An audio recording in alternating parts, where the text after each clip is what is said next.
மனிதர்களின் நினைவுகளை நெய்யக்கூடிய உலகம் தான் இது. இங்கே லைரா அப்படிங்கிற ஒரு இளம் வயசு பொண்ணு கடந்த கால ரகசியங்களை சொல்லக்கூடிய ஒரு மர்மமான தெரிய கண்டுபிடிக்கிறா. அதோட சக்தியை எப்படி பயன்படுத்துறதுன்னு கற்றுக்கிட்டா. லைரா ஒரு மறைக்கப்பட்ட பாரம்பரியத்தை வெளிக்கொணர நினைக்கிறா மற்றும் கடந்த காலத்தில் என்ன நடந்துச்சுங்கிற உண்மையை தெரிஞ்சுக்கவும் ரொம்ப ஆர்வமாக இருக்கிறா. கடந்த காலத்தில் என்னதான் நடந்துச்சு, அதை ஏன் மறைக்கிறாங்க? நினைவின் தரிய புரிஞ்சுக்கிறதுக்கான லைராவோட தேடலானது ரொம்ப காலமாக எழுந்த நாகரீகத்தின் பழைய இடிபாடுகளுக்கு அவளை கூட்டிகிட்டு போகுது. இடிந்து விழும் கட்டமைப்புக்கு மத்தியில் மர்மமான கலைப்பொருட்கள் மற்றும் ஒரு ரகசிய காகிதங்கள் நிறைக்கப்பட்ட ஒரு மறைக்கப்பட்ட அறையை அவ கண்டுபிடிக்கிறா. காகிதங்கள் தரியின் உருவாக்க கதையை வெளிப்படுத்த ஆரம்பிக்குது. காலத்தின் விடியலில் நினைவின் முதல் நெசவாளர் தோன்றுகிறார். நட்சத்திரத்தின் துகள்களையும் மண்ணில் முணுமுணுக்கும் நினைவுகளையும் இணைத்து நினைவு தரியை உருவாக்குகிறாள் ஆதிரா. மகிழ்ச்சி, துன்பம் ஆகியவற்றை நூலாக பின்னி நினைவின் துணியை நெய்கிறாள் ஆதிரா. மறைக்கப்பட்ட சுழல் ஆதிராவின் சாம்ராஜ்யத்தை வெளிப்படுத்தியது. அங்கு நினைவுகள் வாழ்ந்தன மற்றும் நடைமுறை பின்னப்பட்டது. தரியின் சக்தி கற்பனை செய்ததை விட பெரியது என்று லைரா உணர்ந்தாள். சுழலை தொட்ட லைராவின் கண்கள் விரிந்தன. ஆதிராவின் சாம்ராஜ்யமும் விரிந்தது. நினைவு நெசவாளர்களின் பழங்கால கலைகளை அவள் பார்த்தாள்.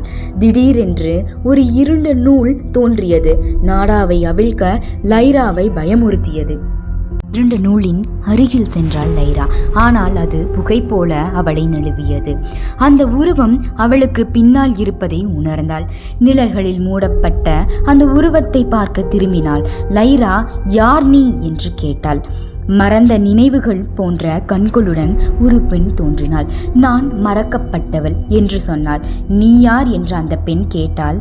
லைரா என்றவுடன் நினைவாற்றலை காப்பாற்றுவதற்கான கடைசி நம்பிக்கை என்றாள். மறக்கப்பட்டவள் லைராவிடம் ஒரு சிறிய மென்மையான பெட்டியை கொடுத்து, இதன் உள்ளே உள்ள புதிரை தீர்த்தால் நினைவு துணியை சேமிப்பதற்கான சாவியை பெறுவாய் என்றாள். லைரா பெட்டியை திறந்தால் உள்ளே சிக்கலான நூலும் ஒளிரும் உருண்டையும் இருந்தன. திடீரென அந்த உருண்டை பேசத் தொடங்கியது. மறந்ததை நினைவில் வை, மறந்தவர் உன்னை நினைவில் வைப்பார்கள் என புதிரை சொன்னது. அந்த செய்தியை புரிந்து கொள்ள அவள் மனம் துடித்தது.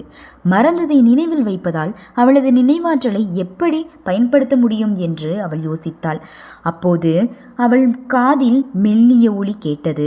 அதனால் அவளது சிந்தனை தடைப்பட்டது. அந்த குரல் அவள் மனதிலிருந்து வந்ததாக தோன்றியது. நான் ஒரு காலத்தில் நினைவுகளின் காவலாளியாக இருந்தேன், ஆனால் அவர்கள் என்னை மறந்துவிட்டார்கள் என்று சொன்னது. உண்மையை தெரிந்து கொண்டாள் லைரா. மறந்தவள் என்பவள் லைராவின் கடந்த காலம் என்று தெரிந்து கொண்டாள். உடனே சிக்கலான நூல் விலகியது. மறைக்கப்பட்ட சாவி தெரிந்தது.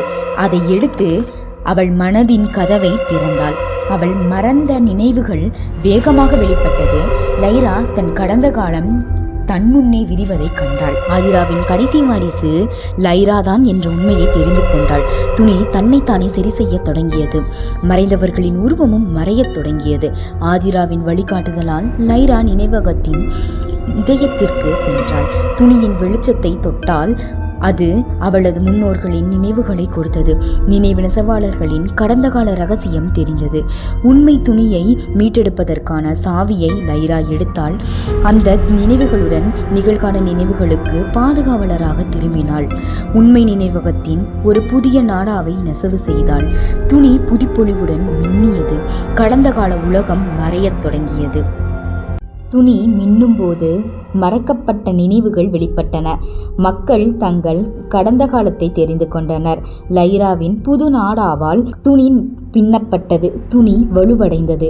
அறிவு மற்றும் நினைவுகள் வெளிப்பட்டன. இறுதியில் லைராவின் பயணம் கடந்த கால நினைவுகளை மீட்டது. அனைவருக்கும் பிரகாசமான எதிர்காலம் திறந்தது. பாதை நீண்ட வளைவுகளுடன் இருந்தாலும் கடைசி நினைவு நெசவாளியான லைரா தன் விதி நிறைவேறியதை அறிந்து கொண்டாள். இத்துடன் கடந்த கால நினைவுகள் மீட்கப்பட்ட கதை நிறைவடைந்தது. அதே மாதிரி இன்னொரு நல்ல கதையில நாளைக்கு உங்களை சந்திக்கிறேன்.